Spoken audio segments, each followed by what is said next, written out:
Há pouco tempo, eu ouvi uma história, eu achei muito interessante essa história. De uma mulher, ela teve um sonho. E ela sonhou que ela estava num lugar muito bonito. Um lugar que tinha muitas lojas, um lugar lindo. A rua que ela andava era linda. E uma das lojas chamou muito a sua atenção. Ela viu assim por fora uns frutos diferentes, uns frutos grandes. E ela entrou na loja porque ela teve interesse de adquirir aqueles frutos. Ela entrou e perguntou para o vendedor, chamou o vendedor. Quando o vendedor virou, ela viu que era um anjo. Isso no sonho, tá, gente? Ela perguntou para o vendedor, que frutos são esses, tão lindos? Ele informou que cada um daqueles frutos era um do Espírito, era um fruto do Espírito. E ele começou a dizer: amor, gozo, paz, bondade, paciência, alegria, lealdade, mansidão e domínio próprio. Ela ficou assim encantada, ela falou assim: pode preparar para mim, que eu vou levar todos, levarei todos. Vou arranjar um jeito de levar, porque eles são grandes. E saiu para providenciar um carro, alguma coisa que desse para levar. Quando ela voltou, ali estava o anjo com a caixinha pequenininha em suas mãos. Aqui está a sua encomenda. Ela falou assim: não é possível, não caberiam todos aí. Ele então começou a explicar para ela que dentro daquela caixa, haviam sementes daqueles frutos. E que a única terra que poderia ser plantada seria a terra do seu coração. E o seu coração teria que ter terra boa, para que aquela semente ela frutificasse. Mas que para isso, Jesus teria que dar uma arada, dar uma limpada, tirasse tudo aquilo que impediria o crescimento daqueles frutos no seu coração. E eu fico pensando que nós precisamos sim. Quando eu ouvi essa história, no meu coração, eu fiquei: Senhor, que o que tiver dentro do meu coração que está impedindo o teu fruto frutificar dentro de mim, que saia. Nós precisamos deixar o Espírito Santo de Deus trabalhar no nosso coração de tal forma que a palavra, que é a semente de Deus, quando cair no nosso coração, ela frutifique, ela dê frutos, e que esse fruto permaneça, e que as pessoas conheçam Jesus através de nós, por causa do fruto do Espírito que brotará nos nossos corações e sairá por nós para alcançar outras pessoas. Então abra o seu ouvido espiritual e ouça aquilo que o Senhor quer falar conosco nessa noite. Há uma semente a ser plantada nos nossos corações. A palavra de Deus é a semente. Se nós lermos lá a parábola da semente, ali explica direitinho a respeito disso. Vamos orar? Deus, Tu és bom e a Tua misericórdia dura para todos sempre. Deus, e mais uma vez, Senhor, nós paramos para ouvir a Tua voz, para entender aquilo que o Senhor quer falar aos nossos corações. Espírito Santo de Deus, fica à vontade em nosso meio. Ó Espírito Santo de Deus, que nos convence do pecado e do juízo. Ó Espírito Santo de Deus, que nos traz o temor e o tremor diante do Senhor.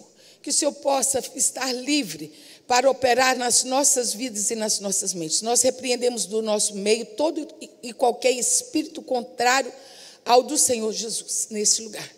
Meu Pai, fica à vontade entre nós, é que oramos a Ti em nome de Jesus. Amém. Quero convidar os irmãos para abrir suas Bíblias. Assentado como estamos, nós só leremos um versículo bem pequeno. É Marcos, capítulo 1, versículo 1. Se nós formos olhar, nós temos 4 evangelhos: Mateus, Marcos, Lucas e João. Cada um dos evangelhos apresenta Jesus de uma forma.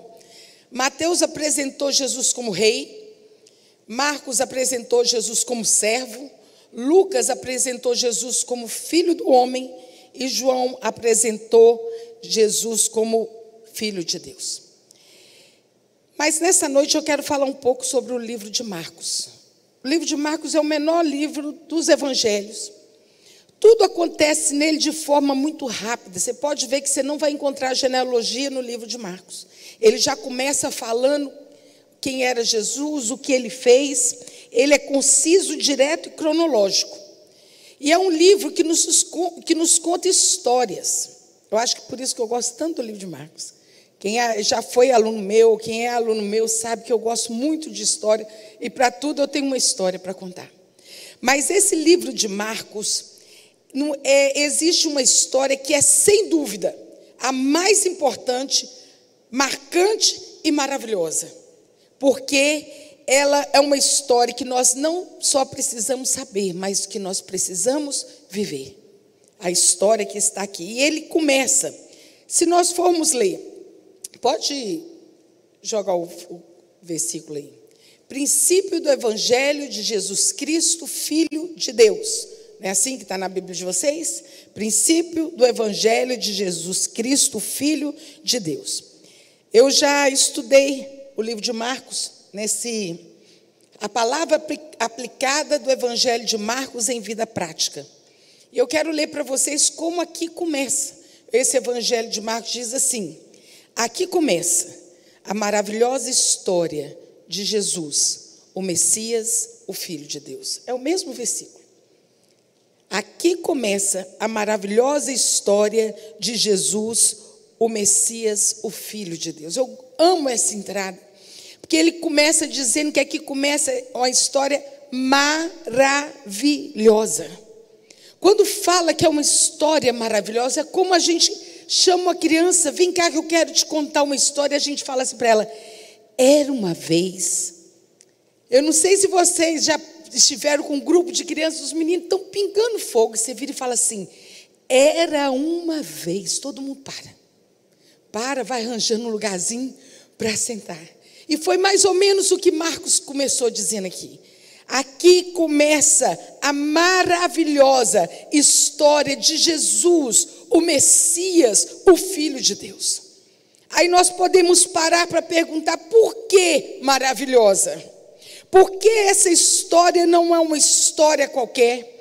Quais são as razões dessa história de Jesus, o Messias, o Filho de Deus? Essa história, qual a razão dessa história ser maravilhosa? E nós vamos ver três motivos, três razões que estão dentro desse versículo, que nos mostra que esta não é uma história qualquer. Ele fala assim: aqui começa a história maravilhosa de Jesus. De Jesus. Olha, a história de quem está contando. A história de quem dividiu a história. Não é uma história qualquer. Nós podemos ver nos livros, nos estudos, os professores, às vezes, alguns podem até dizer que são ateus, mas eles têm que afirmar que alguém dividiu a história da humanidade. É antes de Cristo e depois de Cristo. Está registrado nos livros. É a história de quem dividiu a história da humanidade. Se nós formos ver, perceber Jesus não escreveu nada, nenhuma linha. Quem quisesse que escrevesse sobre ele, realmente tiveram os homens que escreveram a respeito de Jesus. Sabe por quê? Porque Jesus estava muito ocupado aqui na terra, cumprindo a sua missão, que era a missão que ele mesmo diz lá em Marcos 10:45. Eu não estou aqui para ser servido, mas vim para servir a outros e dar a minha vida a fim de salvar a muitos. Jesus, a história desse homem, esse homem que mudou a história, que dividiu a história, ele estava preocupado em servir o Rei dos Reis, Senhor dos Senhores, o Todo-Poderoso, se fez homem, se fez carne e chegou e estava servindo as pessoas. Nós lemos as caminhadas de Jesus. Ele foi aqui, foi ali, foi acolá, mas ele não andou mais do que 300 quilômetros aqui nessa terra. Se você pegar o trajeto, foi estudando, ele não caminhou mais do que 300 quilômetros aqui na terra. Mas a história dele tem perdurado mais de 2000 anos. A história, ele pode não ter andado fisicamente, mas os discípulos que aqui ficaram levaram a sua história, chegou até nós. Nós estamos aqui reunidos, tem irmãos reunidos em toda a face do mundo, reunidos abertos, reunidos escondidos, porque a história desse homem que mudou a história, que dividiu a história, chegou em lugares muito mais longe do que nós podemos pensar. Ele não tinha onde reclinar a cabeça. É a história de quem dividiu a história, mas é um homem que não tinha onde reclinar a cabeça. É a história de quem morreu, ressuscitou e vive está. Essa história é ou não é maravilhosa, meus irmãos? Por isso que ele fala que começa a história maravilhosa de Jesus, o Messias, o Filho de Deus. É maravilhosa. Se nós formos falar de Jesus aqui, nós poderemos passar a noite inteira. Lá em João, ele fala assim, olha, o livro de João conta várias coisas que Jesus fez. Ele fala assim, olha, porém, tantas outras coisas que Jesus fez, que não haveriam livros que poderiam ser registrados. Estes, porém, foram escritos para que creais que Jesus é o Cristo, o Filho de Deus, e para que crendo tenhais vida em seu nome. Esta história ela é maravilhosa porque é a história de Jesus. Por que ela continua sendo maravilhosa? É maravilhosa porque é a história de quem mudou a história de muita gente e pode mudar a sua nesta noite. A história de quem mudou a história do Messias, o Redentor prometido. Ele chegou, trazendo vida, trazendo paz, trazendo esperança, renovando as forças. Ele andou, Marcos ele conta as andanças de Jesus e o que Jesus foi fazendo. Mateus, Marcos, Lucas e João contam várias coisas de Jesus. Jesus olhou para 4 homens que estavam, para os pescadores, Pedro, Tiago e João, que estavam pescando. E fala assim, olha, hoje vocês vão deixar de ser pescadores de peixe, que eu vou fazer vocês pescadores de homens. Transformou a história daqueles homens. Vem cá. Hoje, a partir de hoje, a história de vocês vai ser diferente. Você começa a ler a Bíblia. Aqueles homens começaram a andar com Jesus. A vida deles foi sendo transformada. O Espírito Santo foi trabalhando naqueles corações. Quantas vezes nós podemos ver Pedro com todo aquele jeito, sua arrogância. Ele chegava e falava o que pensava. E depois nós vamos ver Pedro na história dizendo assim, eu não sou digno de ser crucificado da mesma forma que meu Senhor foi. Nós vimos, cada um, como é que Jesus foi trabalhando na vida daqueles homens. Eram homens grosseiros. E Jesus foi trabalhando, a palavra de Deus foi entrando e aquilo foi burilando. É assim que Jesus faz conosco. Porque é a história de quem mudou a história de muita gente. Nós podemos ver também a história daquele homem que era paralítico, acamado, não tinha como andar.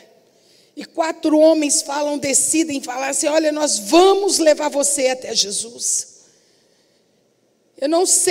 Eu ainda não sei bem essa história, se foi o homem que quis ou se foram os 4 amigos. O certo é que eles foram. E chegaram lá, não tinha como entrar no lugar, porque o lugar estava cheio.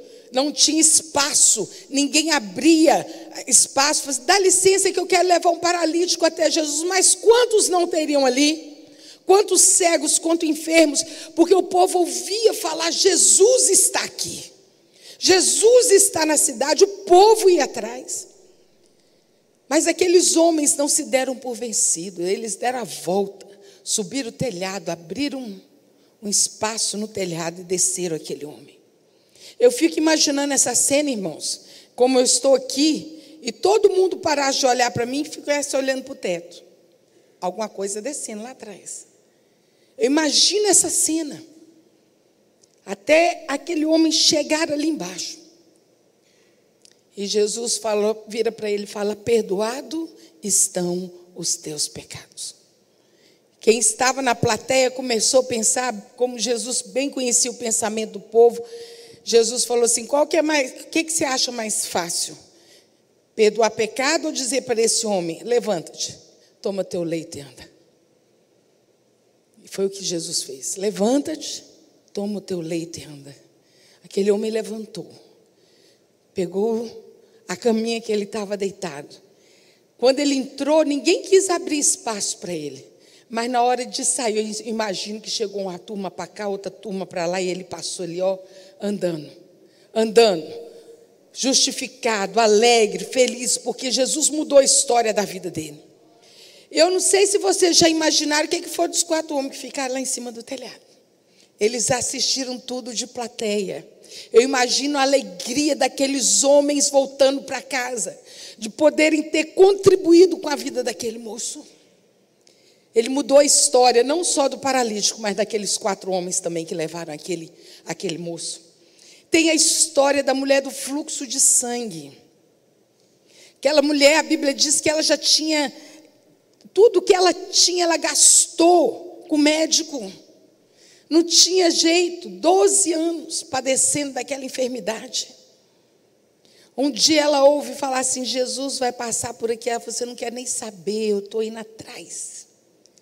E ela toca nas vestes de Jesus. Jesus para tudo e vira. Gente, vocês imaginam a multidão que era em volta de Jesus? Um empurra daqui, outro empurra dali, e Jesus vai. E Jesus para e fala assim: alguém me tocou. Pedro, como não tinha papa na língua, ele falou assim: Senhor, não sei se você já percebeu, mas tem muita gente aqui. Não, mas de mim saiu virtude. De mim saiu virtude. E aquela mulher se apresenta. E Jesus fala para ela: vai, a tua fé te salvou, você está curada. E era uma mulher que vivia envergonhada. Uma mulher que não podia sair para canto nenhum. E ela saiu dali curada, ela saiu dali feliz, ela saiu com a sua vida transformada. Essa história é maravilhosa porque isso mudou a história de muita gente. O cego de Jericó, não sei quantos já observaram aquela história. Não é só a história do homem que grita: Jesus, filho de Davi, tem misericórdia de mim. Mas tem a história dos que falaram para ele: cala a sua boca. Cala a sua boca, ele não vai te ouvir. Ainda tem esses que mandaram o cego se calar. O homem sentado à beira do caminho, engolindo poeira. E ele ouviu, alguém falou assim: é Jesus, é Jesus. Ele falou assim: eu sei que esse homem pode mudar a minha história. E ele não houve quem fizesse calar a sua boca. Quanto mais falavam para ele: cala a sua boca, ele gritava: Jesus, filho de Davi, tem misericórdia de mim. Jesus para. Gente, eu amo ver essas cenas, porque Jesus sempre parou a multidão por causa de um. Jesus sempre parou uma multidão por causa de uma pessoa. Você não está perdido no meio de uma multidão não, meu irmão. Você não está esquecido porque tem muita gente do seu lado, não. Você é único diante do Senhor. Você é único. Jesus parava a multidão por causa de uma pessoa. E ele fala assim: chama aquele cego lá para mim. Aqueles que tinham mandado o cego calar a boca. Ele volta aqui, Jesus está te chamando. Aquele cego joga a sua capa para trás. Fala assim, quando ele já levanta, ele já sabia que a vida dele ia ser transformada. Não sei se você sabe, a capa que o cego usava era como a licença do governo para ele ser esmolé, para ele pedir esmola. Aquela capa representava isso. O próprio governo dava. Você tem direito de pedir esmola. Quando ele joga a capa para trás, ele está dizendo assim: acabou. Ele nem tinha sido curado, mas Jesus chamou. Jesus chamou. E ele chega perto de Jesus e ele pergunta, Jesus pergunta para ele: o que queres que eu te faça? Ele fala: Senhor, que eu veja. Eu quero ver. E Jesus cura aquele homem. E Jesus cura aquele homem. E aí imagina a alegria daquele homem dando glória a Deus. A mulher adúltera, aquela mulher estava em pecado? Sim, estava. Foi pega em adultério. Os homens levaram só para ver o que Jesus falaria. Ela estava pronta para ser apedrejada. E os homens com as suas pedras nas mãos perguntaram para Jesus: aqui, ó, o que nós vamos fazer? A Bíblia nos fala, Jesus estava abaixado, escrevendo, abaixou, escreveu. E por fim ele levanta os olhos, olha bem para aqueles homens e fala assim: quem não tiver pecado, que atire a primeira pedra. Aquele que não tiver pecado, que atire a primeira pedra. Cada um foi largando as pedras e foram embora. Jesus vira para aquela mulher e diz assim: ninguém te condenou? Tampouco eu, vai e não peques mais. Aquela mulher esteve com Jesus até Jesus ser crucificado. Ela nunca mais saiu da presença do Senhor. Aonde Jesus ia, ela estava. Começa a ler a Bíblia, vai lendo o Novo Testamento, os Evangelhos. Ela está ali até na crucificação de Jesus. Aquela mulher que estava pronta a ser apedrejada, a vida dela foi transformada.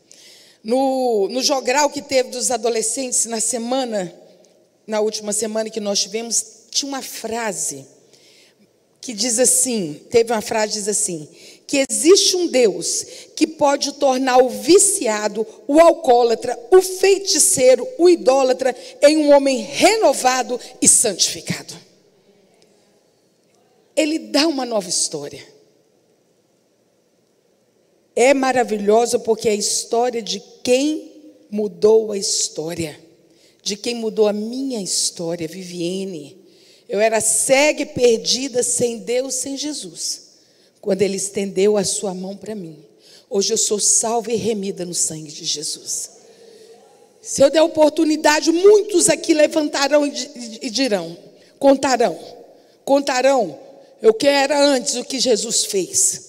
Agora, meus irmãos, para ser sincero, nós contamos só para edificação, porque o que passado já não importa mais, as coisas velhas se passaram e tudo se fez novo, porque é assim que Jesus faz. Por isso não é uma história qualquer, é uma história maravilhosa.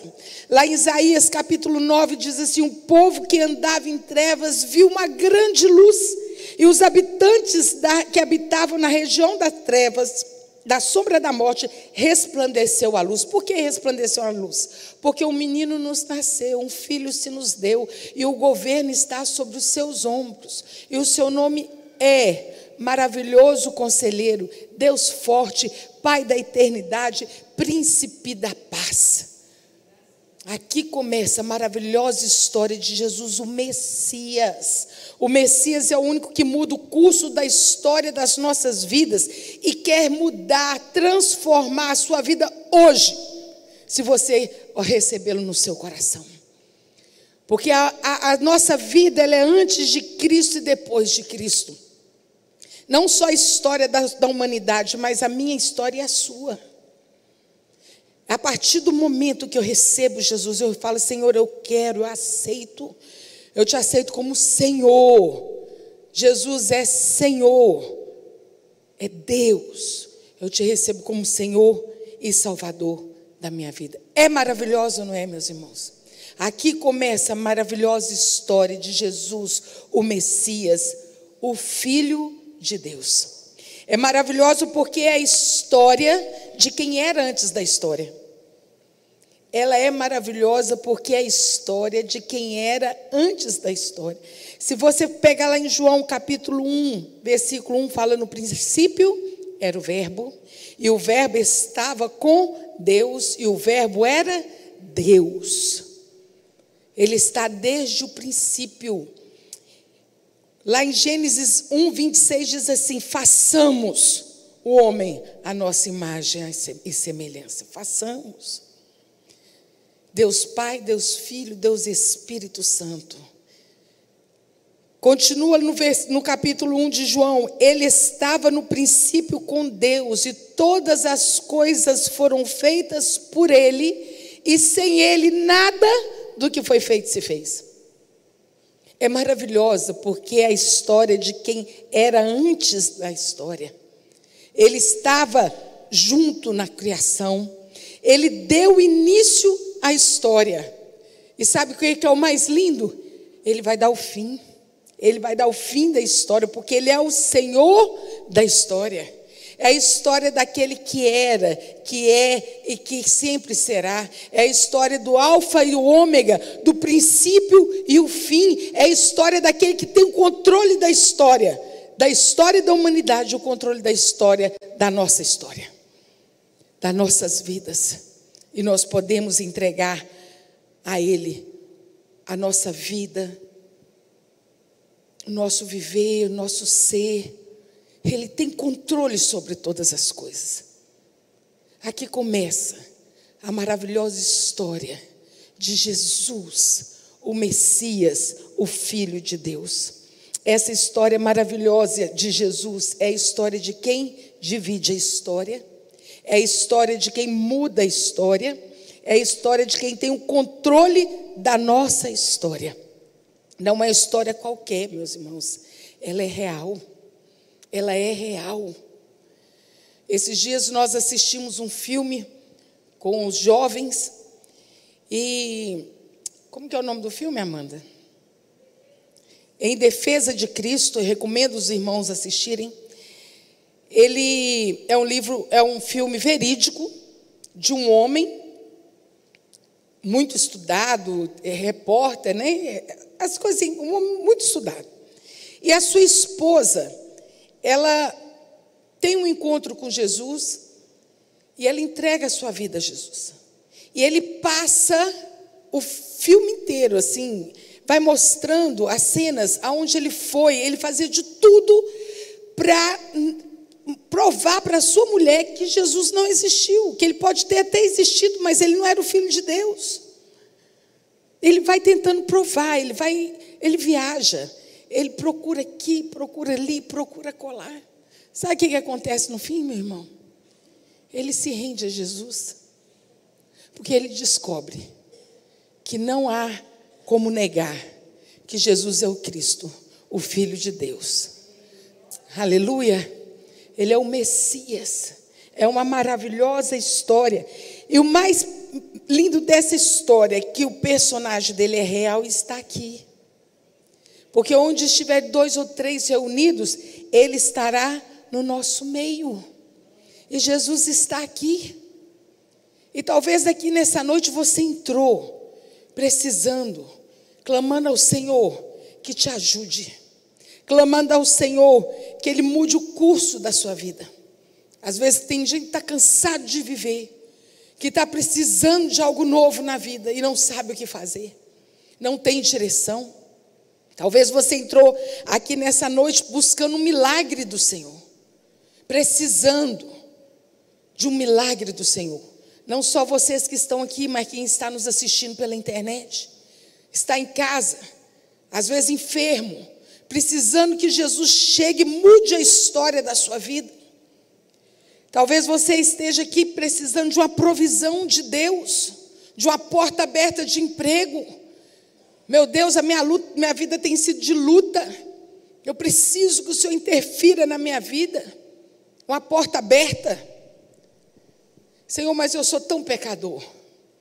Eu sei que eu não mereço sua misericórdia. Meus irmãos, nós somos pecadores sim.